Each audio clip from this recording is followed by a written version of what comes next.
Dieu est bon. Vous avez passé une bonne journée? Alléluia. Béni soit l'Éternel. Lorsque tu reçois une vérité biblique, qu'est-ce que tu en fais?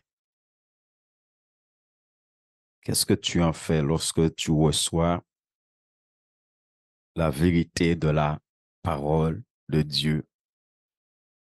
Est-ce que cette vérité vraiment change ton cœur? Est-ce que cette vérité bouleverse ta vie et te transforme pour la gloire de Dieu? Alléluia. Et là, jeudi dernier, on a vu quelque chose de très important. Puisqu'on a vu que lorsque nous étions ennemis, Dieu nous a bénis. Quand nous étions ennemis de Dieu, Dieu nous a bénis. Et maintenant que nous sommes plus ennemis, mais que nous sommes enfants de Dieu, et selon la manière que nous marchons avec le Seigneur, nous sommes amis de Dieu. Est-ce que tu te rends compte à quel point maintenant tu es béni? Et que la bénédiction de Dieu coule sur toi en permanence. Et que tu n'as pas besoin de prier, de demander à Dieu de te bénir. Ça coule. Parce que tu n'es plus ennemi. Tu n'es plus ennemi. Tu es enfant de Dieu. Tu es ami de Dieu. C'est pourquoi il est important que vraiment nous méditons la parole, nous passons du temps dans la parole pour comprendre vraiment qui nous sommes aux yeux de Dieu. Et j'espère que vous n'avez pas simplement écouté, mais que cela est un sujet de prière. Un sujet de prière pour chacun de nous. C'est pourquoi nous étudions la parole de Dieu. Alléluia. Que Dieu soit glorifié. Béni soit l'Éternel. Donc, nous nous sommes arrêtés au verset 11 de Romains 5. Donc, nous continuons à partir du verset 12 et suivant.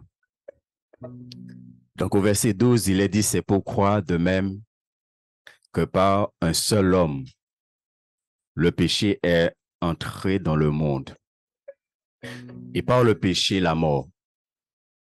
Et qu'ainsi la mort a passé sur tous les hommes, parce que tous les hommes ont péché. Alléluia.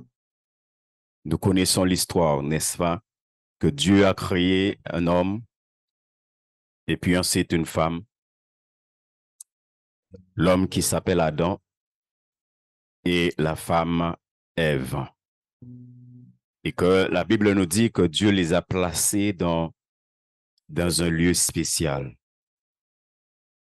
dans le jardin d'Éden. Dieu les a placés là et Dieu leur a demandé de cultiver le jardin, de prendre soin du jardin, parce qu'ils devaient se nourrir des produits du jardin. Donc Dieu les a mis là pour cultiver. La Bible nous dit que Dieu venait et Dieu parlait avec Adam continuellement. Il y avait cette intimité, cette relation entre Adam et Dieu. Et la Bible nous dit aussi comment, lorsque Dieu a créé l'homme et la femme, comment Dieu leur a donné de régner, de dominer sur toute chose et de dominer aussi dans le ciel. L'homme était appelé à dominer, à régner sur toute chose. Tout ce que Dieu a créé, il avait autorité sur tout. Et même dans le ciel. Et puis, quelque temps après, effectivement, nous voyons que on nous dit qu'il y a un personnage qu'on appelle le serpent qui est intervenu et que le serpent a commencé un dialogue avec Ève. Le serpent a commencé à parler avec Ève et a cherché à séduire Ève. Et quelque temps, parce que vous savez, Ève n'a pas mangé le fruit tout de suite. Hein. Et bien, quand nous lisons la Bible, on pourrait avoir l'impression que ça s'est fait rapidement. Non, ça ne s'est pas passé comme ça. Déjà, dans le jardin d'Éden, on n'avait pas des jours de 24 heures. Ça, il faut savoir ça. Donc, là, quand la Bible parle premier jour, deuxième jour, troisième jour, ce ne sont pas des jours de 24 heures comme aujourd'hui. Et puis finalement, le diable va réussir à faire manger Ève le fruit. Et la Bible nous dit que elle va donner à son mari qui était juste à ses côtés. Est-ce que Adam a entendu la discussion entre Ève et le serpent? C'est une discussion. Certains disent oui, d'autres disent non, n'est-ce pas? Puisqu'il dit qu'elle en donna à son mari qui était à ses côtés. Mais est-ce qu'il a participé à la discussion? Et s'il en a participé, pourquoi il n'a pas mis terme à la discussion? Ce sont des questions qu'on se pose. Donc finalement, elle va manger le fruit et elle va en donner à son mari. Et c'est pourquoi ici, il nous dit que c'est pourquoi de même que par un seul homme, le péché est entré dans le monde. Béni soit l'Éternel. Le péché est entré où? Hein? Comment vous comprenez le mot monde ici? Pourtant, c'est l'homme, et en particulier la femme, qui a mangé le fruit. Et après, l'homme en a mangé. Et là, il nous dit que le péché est entré dans le monde. Comment est-ce que vous comprenez cela, frères et sœurs? Et quand il dit dans le monde là, de quel monde il parle? Hein? Quoi? Ah bon? Vous n'étiez pas là jeudi dernier. J'entends le monde impie. Hein? Donc, hein? Vous n'étiez pas là jeudi dernier. Et ce qui dit le monde impie là? Hein? Avant que l'homme ait péché, le monde était impie alors. Hein? Oui. Alors, comment on comprend, parce que c'est important, comment on comprend le mot monde ici? Il est dit que le péché est entré dans le monde. De quel monde il parle? On a dit le péché est entré dans tout. Tout c'est quoi? Hein? Donc le péché a touché uniquement la terre. Ah, le péché a touché l'univers.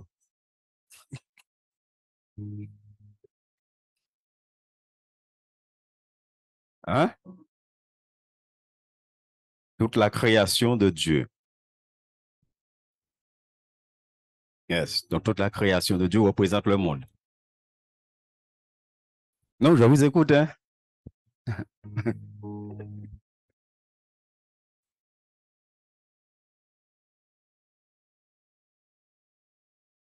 Comment le fait, donne la réponse. Comment le fait que la femme a mangé le fruit en a donné à son mari et ce simple geste fait que la Bible te dit que le péché est entré dans le monde.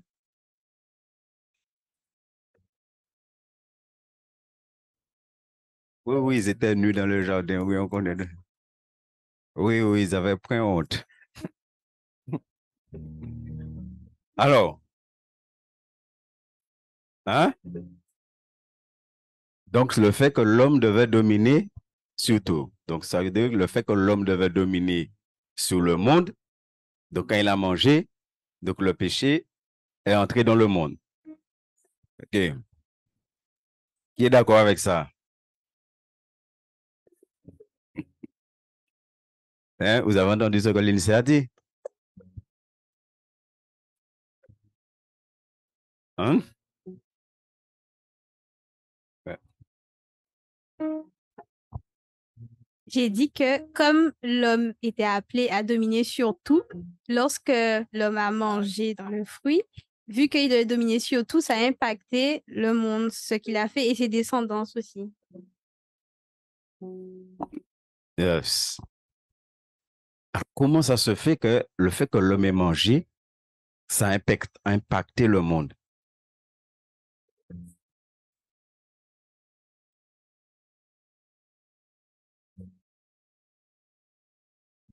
Oui, voilà. On lève la main et on vous donne le micro. C'est parce qu'il a perdu son autorité, en fait. Oui, mais ça, c'est après.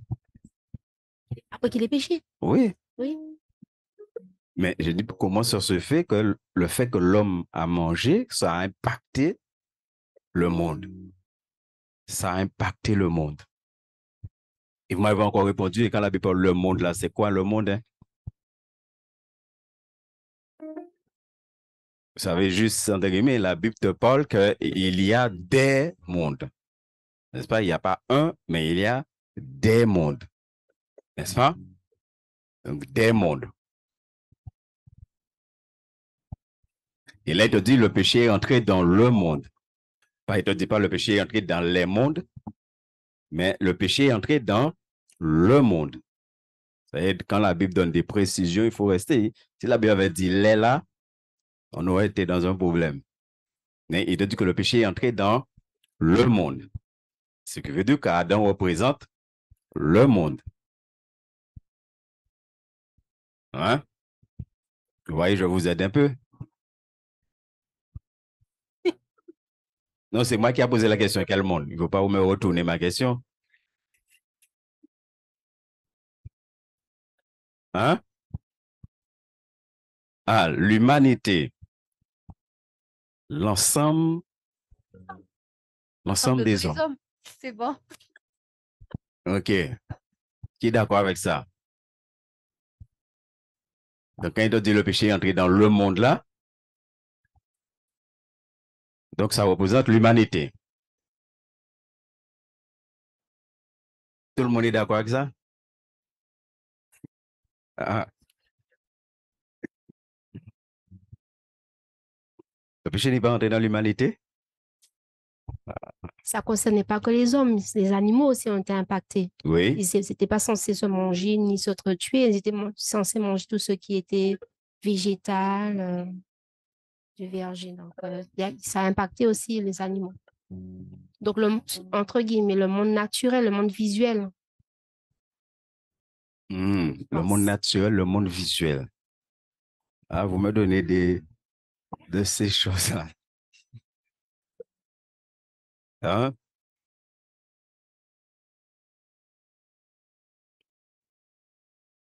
Yes. Adam était appelé à dominer sur quoi?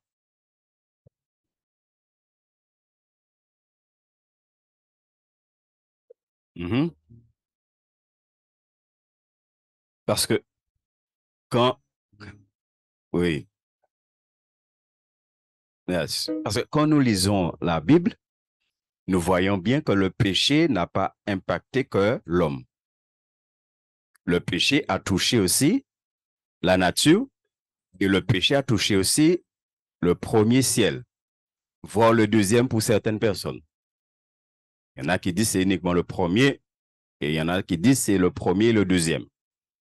Il y en a qui disent que les démons contrôlent le premier, il y en a qui disent les démons contrôlent le premier et deuxième ciel. On ne va pas entrer dans ça. C'est pour savoir que ça existe. Donc, le péché n'a pas impacté uniquement la nature humaine. Le péché a touché aussi les arbres, la terre et le premier ciel. Donc, ce qui veut dire que, normalement, dans la pensée biblique, toutes ces choses-là représentent le monde, puisqu'on nous dit que le péché est entré dans le monde. Hein? Le péché est entré dans le monde. Ce qui veut dire que le péché est entré non seulement dans l'homme, mais le péché est entré aussi dans les animaux.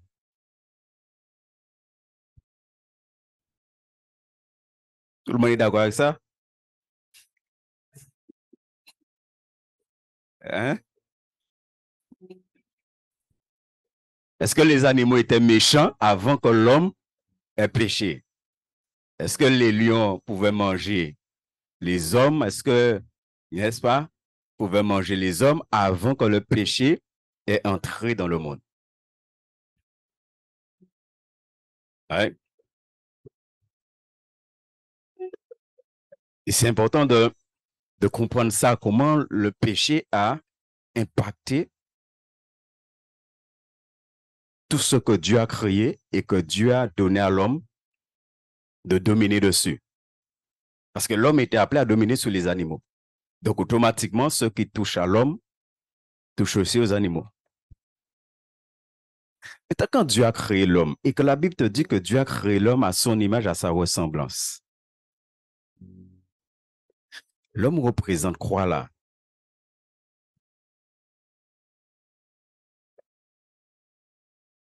Hein?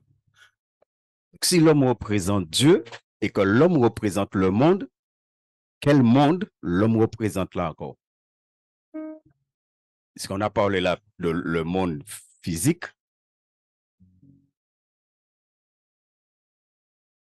Quel monde l'homme représente là aussi?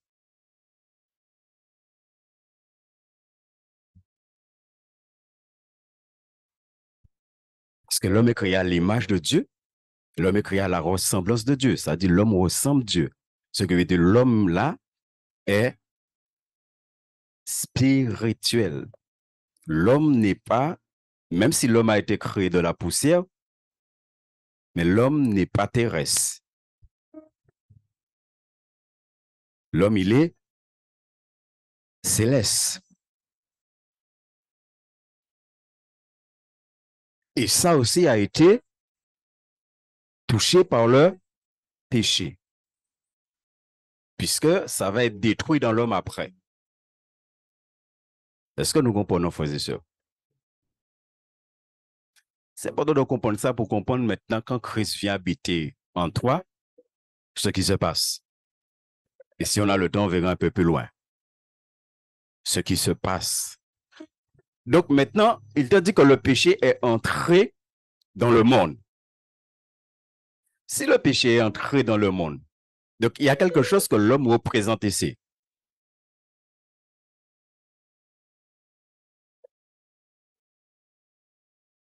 Selon vous, l'homme représente quoi?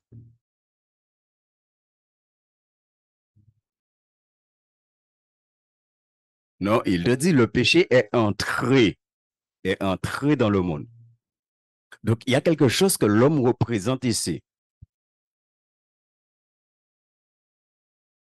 Le fait qu'il te dit que le péché est entré. C'est-à-dire le fait que le péché est entré dans l'homme fait que le péché est entré dans le monde.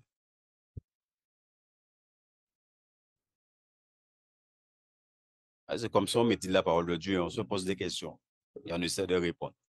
Hein? Voilà. Vous avez dit quoi? Donc, on a dit ça tout petit là. Donc, l'homme représente quoi du monde là? La porte du monde. Tout un porte là fermée. Ça, c'est pourquoi nous, maintenant, quand nous péchons, on dit on a ouvert une porte. Apocalypse 3:20. Qu'est-ce que Jésus dit? Voici, je me tiens et je frappe. N'est-ce pas? Et je frappe. Donc, l'homme représente la porte du monde. La porte qui donne accès au monde. Et il fallait que le diable passe par cette porte-là pour entrer dans le monde, ou du moins pour faire entrer le mal dans le monde. Il ne pouvait pas, parce qu'on peut se poser la question, mais le diable existe. Pourquoi non, il ne pouvait pas entrer. La porte était scellée.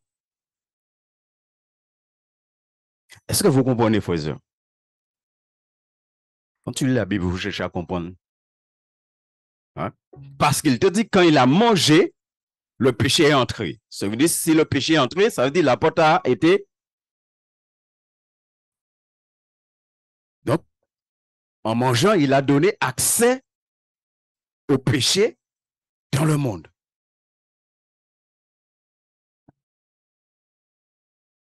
Et que maintenant, le mal est entré dans le monde. Et d'autres disaient, par le péché, qu'est-ce qui est entré dans le monde? Donc, ça veut dire qu'il n'y avait pas la mort dans le monde. Ça n'existe pas. Ça n'existe pas. Donc, et le péché, la mort est entrée. Et qu'ainsi la mort a passé sur tous les hommes. Comment se fait-il que la mort est passée sur tous les hommes?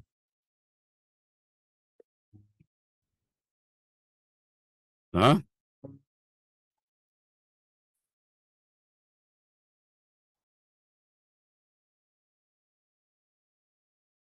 Il te dit qu'ainsi la mort a passé sur tous les hommes. Toi et moi, on n'était pas là quand Adam a fait ses affaires. Hein?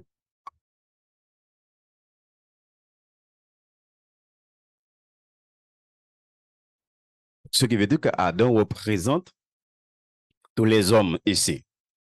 Et on peut même dire que l'humanité était dans les reins d'Adam au moment que Adam a péché.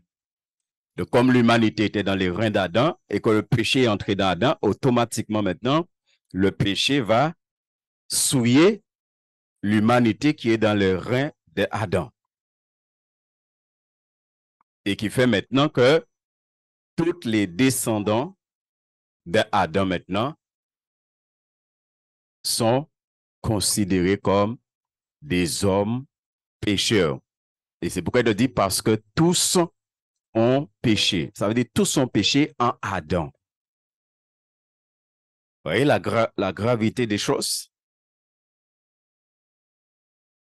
Et l'on dit que Adam représente le monde, l'humanité, de manière juridique devant la face de Dieu. Hein?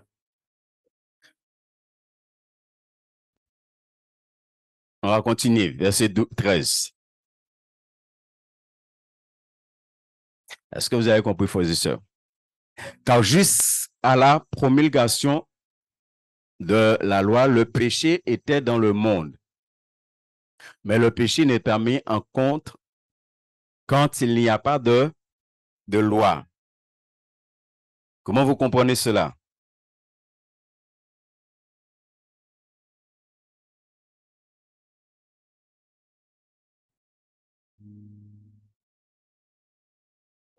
Car jusqu'à la promulgation de la loi, vous savez à quel moment la loi a été promulguée? Hein? À quel moment la loi a été promulguée?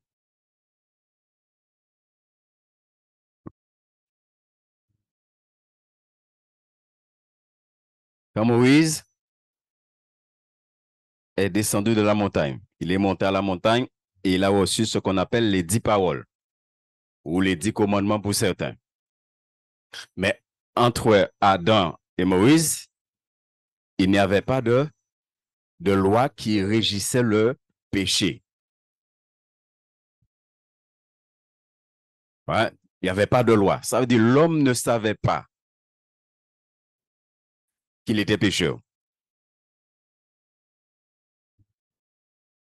Hein? Il y a des choses que l'homme faisait, c'était un péché, mais voilà, l'homme était mort uniquement en Adam. Puisqu'Adam représente tout l'homme. Ça veut dire que voilà, l'homme, c'est à travers d'Adam que l'homme était un pécheur. Mais il n'y avait pas de loi. C'est pourquoi la Bible dit que quand il n'y a pas de loi, l'homme est jugé sans loi. Donc, il n'y avait pas de loi pendant une période de Adam jusqu'à Moïse. C'est pourquoi il dit que le péché était dans le monde, mais le péché n'était pas mis en compte. Hein? Le péché n'était pas mis en compte.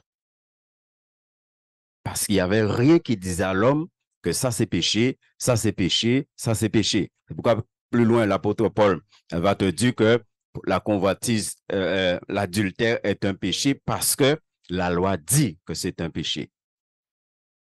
Hein? Parce que la loi dit que c'est un péché. Et la Bible te dit que le péché, c'est la violation de la loi. Là, il n'y a pas de loi et il n'y a pas de péché. Et c'est pourquoi quelqu'un a dit que c'est en l'absence de la loi, c'est la solidarité avec Adam qui concerne l'homme à ce moment-là. Le fait que l'homme est solidaire. C'est pourquoi on a vu que l'humanité se trouvait dans les reins de Adam. Et c'est pourquoi Adam a fait de l'humanité des pécheurs. Est-ce que nous essayons d'avancer? Parce que c'est plus loin, ça va bien nous concerner pour bien comprendre aujourd'hui. Cependant, la mort a régné depuis Adam jusqu'à Moïse. Donc, ce n'est pas parce qu'il n'y avait pas de loi que la mort n'existe pas. On parle de la mort là, on ne parle pas encore de la mort physique. Hein? On parle aussi de la mort spirituelle. Donc, ce n'est pas parce qu'il n'y avait pas de loi que la mort n'a pas régné sur l'homme. Même sur ceux qui n'avaient pas péché par une transgression semblable à celle de Adam. Même s'il y en a qui n'ont pas péché, mais ils étaient considérés comme des pécheurs à cause de Adam, lequel est la figure de celui qui devait venir. La figure de celui qui devait venir, c'est Jésus. Parce que tu as un premier Adam et tu as un deuxième Adam. Le premier Adam,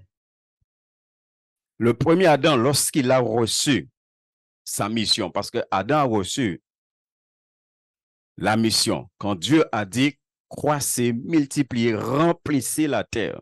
Adam était appelé à remplir la terre de personnes parfaites, de personnes saintes, de personnes sans défaut. C'était ça la mission d'Adam. Donner à Dieu un peuple saint, un peuple qui ressemble à Dieu, qui a la ressemblance de Dieu, à l'image de Dieu. C'est ce que Adam a reçu comme mission. Et que le serpent ne voulait pas ça. Il est venu et a détruit cela.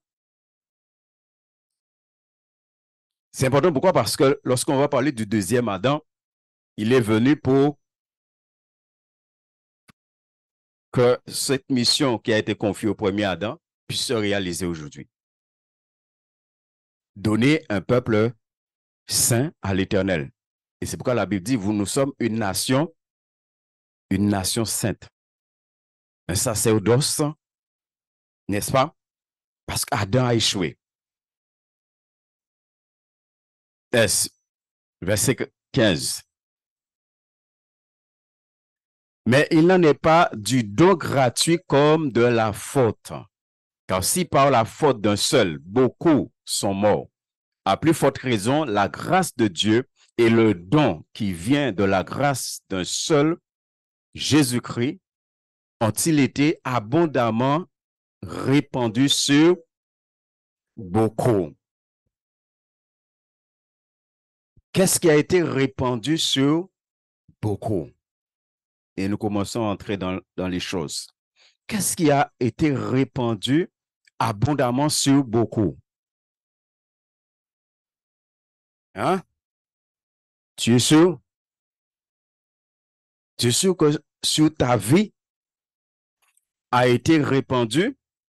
Parce qu'on a vu comment le péché, à cause d'un seul homme, comment le péché a été répandu sur toute l'humanité.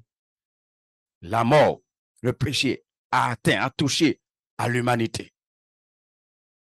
Et maintenant, tu as le deuxième Adam qui vient. C'est pourquoi il te dit, mais il n'en est pas du don gratuit. Le don gratuit, là, il n'y a pas longtemps qu'on a parlé ici du salut. Donc, il y a des choses, on ne va pas revenir dessus, qu'on a compris. Qu'il est question, le don gratuit ici, il est question du salut, il est question de la vie éternelle que Dieu nous a donnée. Il n'en est pas du don gratuit comme de la faute. Car si par la faute d'un seul, beaucoup sont morts, c'est-à-dire par la faute de Adam, beaucoup sont morts. À plus forte raison, la grâce de Dieu, il te dit, à plus forte raison, la grâce de Dieu et le don qui vient de la grâce d'un seul. Quel est le don qui vient là? C'est quoi le don qui vient d'un seul là? C'est quoi le don là? Hein? Dans sa vie, les autres vous dites quoi? Le don qui vient de la grâce d'un seul homme.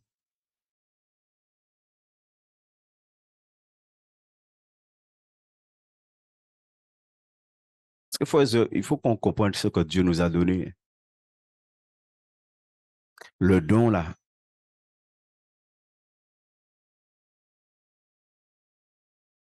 Donc, il n'y a pas longtemps, on a parlé du salut, de la doctrine du salut, hein? N'est-ce pas? Bon, j'ai l'impression que vous avez oublié les choses. Hein? Jésus-Christ ont-ils été abondamment répandus sur beaucoup? Il y a deux choses qui ont été répandues là, sur beaucoup. Quelles sont les deux choses? Puisqu'il parle au pluriel.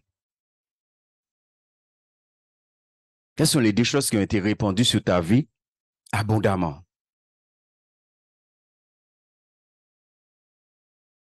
Et qui doit te ramener tout le temps, effectivement, à bénir Dieu, à louer Dieu, à adorer Dieu. J'ai dit deux choses. Hein? Parce que c'est deux choses qu'il y a là. Hein?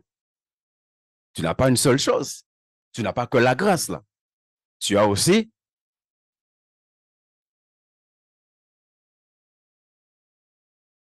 donc la grâce c'est quoi? Le don c'est quoi?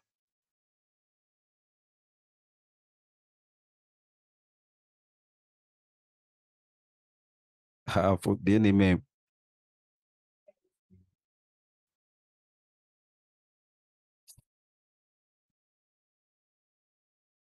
Hein? Je vais vous encourager à lire la parole. La grâce et le don a été répandu abondamment sur la vie de chacun d'entre nous. Si tu ne comprends pas ce qui a été répandu abondamment dans ta vie, comment en retour, Hébreu nous dit de rendre à Dieu un culte de reconnaissance. Comment en retour tu vas être reconnaissant vers Dieu? C'est vrai, c'est facile de dire je suis sauvé par la grâce. Oui, je suis sauvé par la grâce. Oui. Dieu m'a fait don. Oui. Mais en quoi ça consiste? Et au début, on a parlé de la grâce. Que la grâce, c'est tous les jours. On a vu ça au début du chapitre 5. Que la grâce, c'est tous les jours. C'est tous les jours, la grâce est avec nous. Tous les jours, la grâce nous accompagne. Parce que la grâce a été répandue abondamment. Ça dit aussi, le don là, c'est tous les jours. Jésus, c'est pas une fois, hein? Jésus, c'est tous les jours.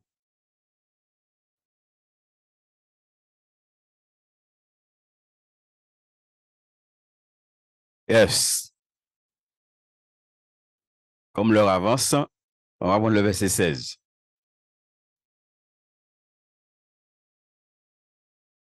Il n'en est pas de ce don comme du péché d'un seul homme. Donc, ça veut dire quoi? Ça veut dire le don là est largement supérieur, abondamment supérieur au péché. C'est-à-dire la manière que le péché a dominé, le don là va dominer encore. Est-ce que vous comprenez, frères et sœurs? C'est important de comprendre. Hein? Le péché a dominé sur l'homme, à tel point que le péché a détruit l'homme. Il a amené toutes sortes de choses. Maintenant que tu as reçu le don, parce que le péché a dominé en Adam. Vous savez, le péché dans l'homme représente Adam. Le Adam rebelle, le Adam désobéissant, le péché représente Adam, parce que le péché est entré en Adam. Le don représente Est-ce que nous comprenons cela? C'est que si Adam a dominé comme ça dans nos vies, c'est pourquoi quand on dit on a reçu Christ, tu dois savoir qu'est-ce que tu es en train de dire. Et de même que le péché a dominé en toi, et plus que dominé, parce que nous étions complètement esclaves du péché.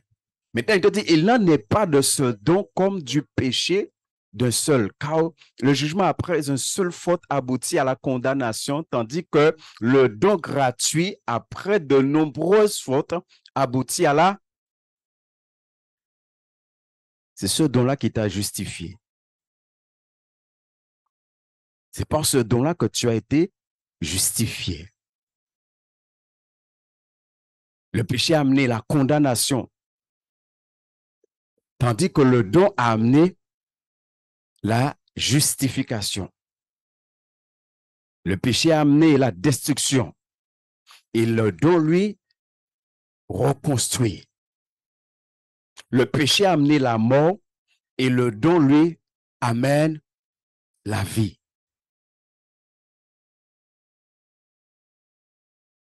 Et c'est à ce moment-là, quand on rentre vraiment dans les choses, c'est à ce moment-là que tu peux dire que normalement, la mort n'est plus en termes de péché, la mort ne peut plus se trouver là où la vie est. C'est que la mort, le péché ne peut plus se trouver dans celui où habite la vie.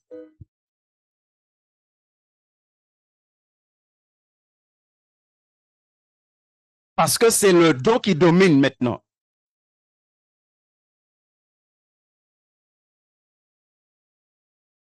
On va prendre le verset 17 pour comprendre un peu mieux. Si par la faute d'un seul, la mort a régné par lui seul, à bien plus forte raison, ceux qui reçoivent quoi? Tout à l'heure, on a parlé de deux choses. Et on retrouve encore les deux choses ici. On a eu le mot abondance tout à l'heure. On retrouve encore le mot abondance ici.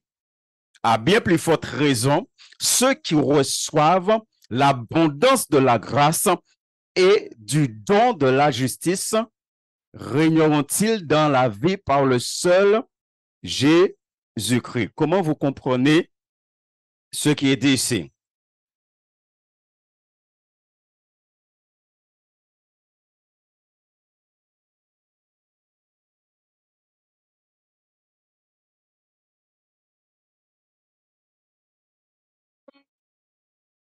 Le péché d'Adam a amené la condamnation et l'œuvre de Christ a amené la justification. Alors, comment vous comprenez cela, frères et sœurs? Il te dit à bien plus forte raison, ceux qui reçoivent là, c'est qui? Ok, les enfants de Dieu. Ceux qui reçoivent quoi? Donc, tu as reçu l'abondance de la grâce. Ce soir, normalement, chacun de nous, en tant qu'enfant de Dieu dans cette salle, nous avons en nous l'abondance de la grâce. Et tu dois confesser ça. Tu dois confesser que tu as en toi l'abondance de la grâce de Dieu. Est-ce qu'on comprend ça? Comment tu comprends ça? Comment tu comprends que en toi habite l'abondance de la grâce de Dieu? C'est-à-dire la grâce de Dieu abonde dans ta vie. C'est pourquoi il a été dit, hein, nous avons reçu grâce sur grâce. Comment chacun de nous on comprend cela? Que en toi, il y a l'abondance de la grâce de Dieu et du don de la justice régnant-il dans la vie par le seul Jésus-Christ.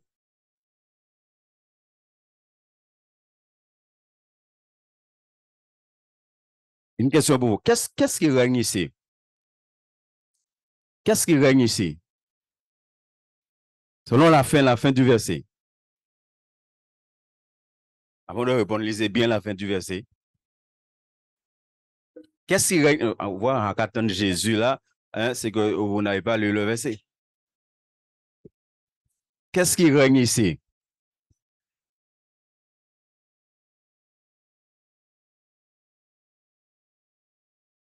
Hein? Ceux qui ont reçu.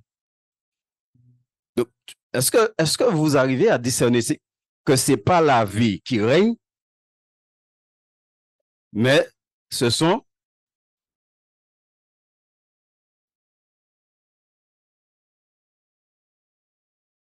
ceux qui ont reçu la vie. Donc, ce n'est pas la vie qui règne, mais ce sont ceux qui ont reçu la vie. Donc, ça veut dire que ceux qui ont reçu la vie sont appelés à régner. Mais à régner sur quoi?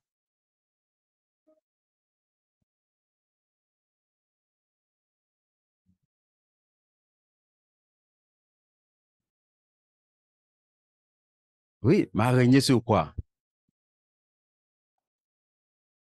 Ouais, c'est dans le contexte des versets. Hein?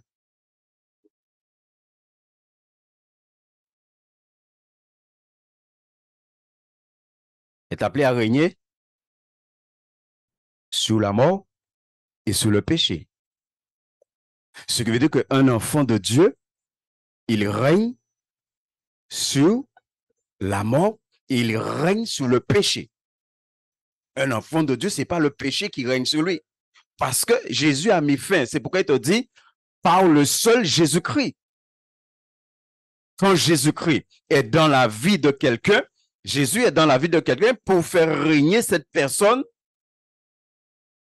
sur le péché, sur la mort. C'est pourquoi la Bible te parle que Jésus a vaincu la mort. Et que ce sera le dernier ennemi qui sera terrassé. Alors pourquoi beaucoup d'enfants de Dieu n'arrivent pas à régner sur le péché? Pourquoi beaucoup d'entre nous, on n'arrive pas à régner sur le péché? Qu'est-ce qu'on n'a pas compris qui fait que maintenant qu'on est enfant de Dieu, on n'arrive pas à régner sur le péché?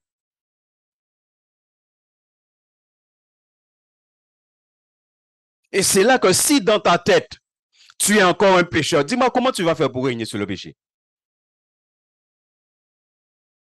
Si dans ta tête là, tu es encore un pécheur, si dans ton esprit, tu continues à dire que tu es un pécheur, comment tu vas faire pour régner sur le péché?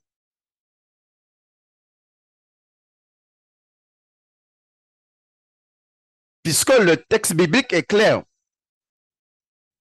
Si par la faute d'un seul, la mort a régné, oui ou non est-ce que la mort a régné? Jusqu'à la venue de Christ, la mort a régné. À bien plus forte raison, ceux qui reçoivent. Ça veut dire que si le péché règne toujours dans ta vie, tu n'es pas entré dans quoi? Il y a quelque chose, tu n'es pas entré dedans, qui fait que le péché règne toujours. Selon le verset là.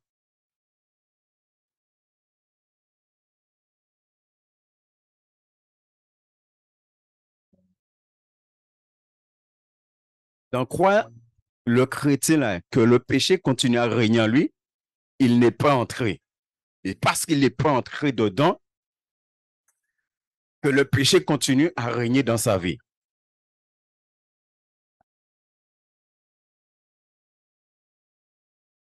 Il n'est pas entré dans quoi? Voilà. Il n'est pas entré dans l'abondance de la grâce. Il n'a pas compris l'abondance de la grâce dans sa vie. Et comme il n'a pas compris l'abondance de la grâce dans sa vie, le péché continue. Parce qu'il y a des enfants de Dieu, le péché continue à dominer sur eux.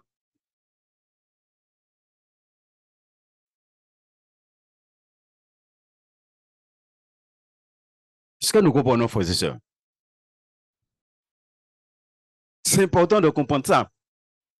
Surtout qu'on va entrer dans le chapitre 6 de Romains, qu'il y a des choses concernant le péché. La Bible est claire, frères et sœurs. Christ a mis fin à la domination du péché dans la vie de la personne qui reçoit Christ.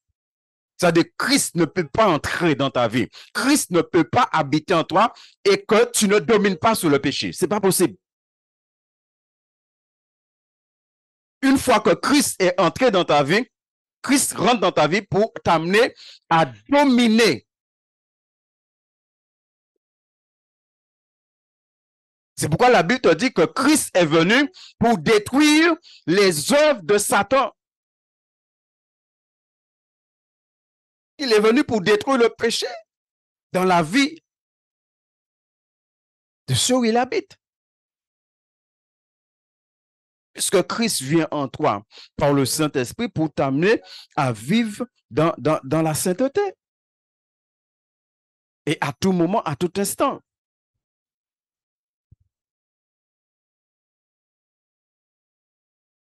Donc, la vie de Christ que tu reçois cette vie-là pour que tu puisses dominer. On revient sur Adam. Lorsque Dieu a formé Adam de la poussière, et la Bible te dit que Dieu vient et Dieu souffle son souffle en lui. Et qu'à ce moment-là, Adam est devenu un être vivant. Et tu vois qu'après, Dieu dit à Adam, maintenant, domine. Je t'ai donné ce qu'il faut pour que tu puisses dominer. Si Dieu n'avait pas fait ça, l'homme ne pouvait pas dominer. C'est-à-dire le souffle qu'il reçoit de Dieu, ce qui veut dire la vie de Dieu. C'est cette vie-là qui va amener maintenant à l'homme de dominer sur les poissons de la mer, sur les oiseaux du ciel et sur toutes. Est-ce que nous comprenons, frère? Donc, comment Christ est entré en toi et tu n'arrives pas à dominer? Tu dois te poser la question. Et qu'est-ce qui t'empêche de dominer? Si Christ est en toi, qu'est-ce qui t'empêche de dominer?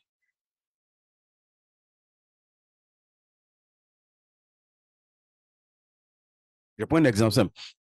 Tu es malade là, tu pries, Dieu te guérit. Pourquoi?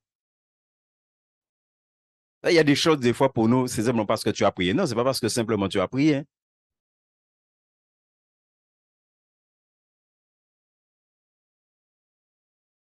Pourquoi Pierre et l'autre dit à cet homme, ce que nous avons, nous te le donnons. Lève-toi et marche.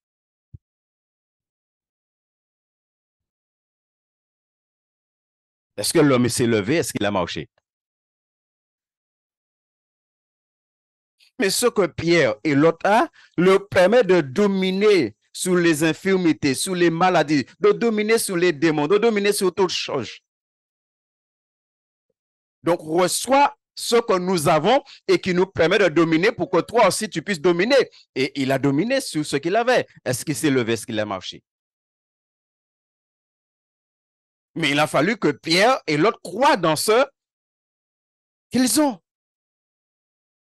Et c'est là qu'on a parlé de l'abondance. Parce qu'il te dit, ceux qui reçoivent l'abondance de la grâce et du don de la justice, régneront-ils? Il y a une suite logique. Si tu reçois l'abondance de la grâce, si tu reçois le don de la justice, automatiquement, ça doit t'amener à régner. À régner dans la vie. Alors, bien aimé, pourquoi nous n'avons pas régné? Quelqu'un a écrit auparavant, la mort dominait sur nous.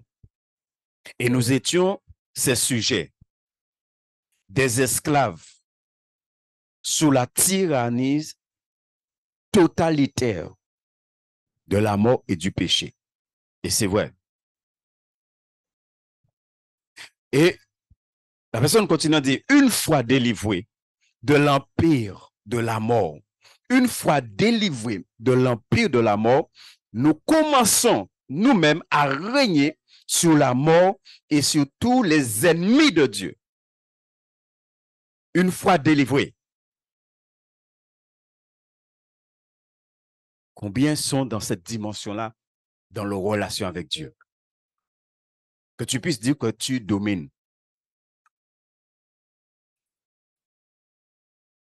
Et si nous n'arrivons même pas à dominer sur le péché, pourquoi dit ceci, diable que dominer?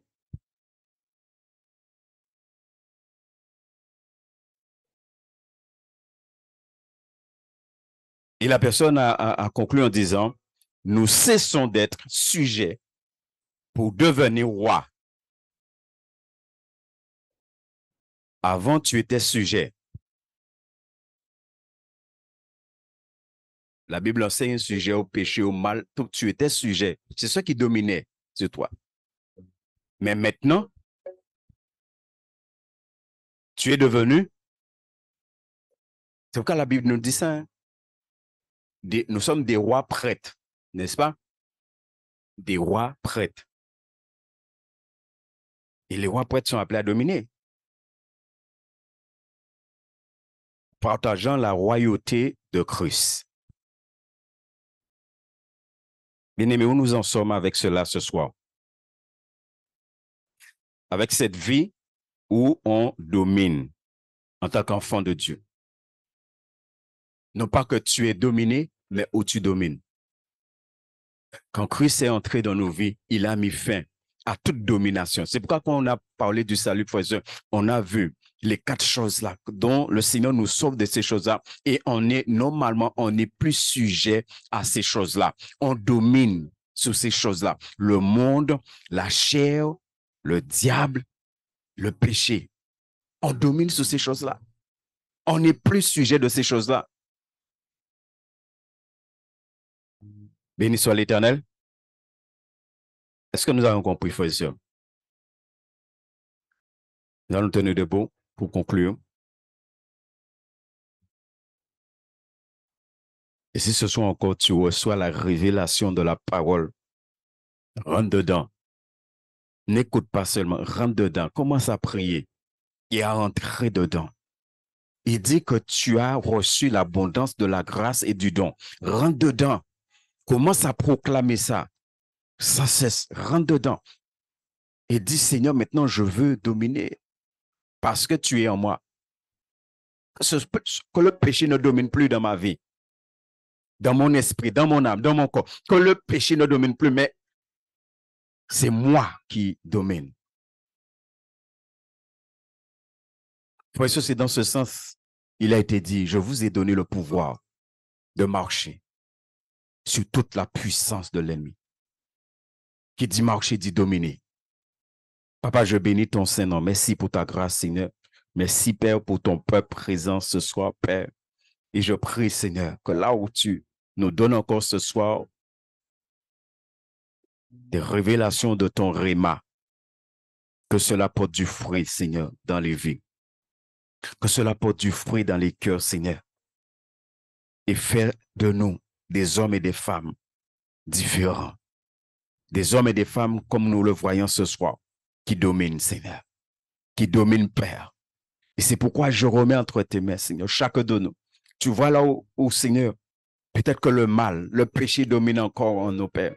Je prie que ce soir, Seigneur, que ce soit la parole de l'Éternel met fin à toute domination du péché dans la vie de tes enfants, Seigneur.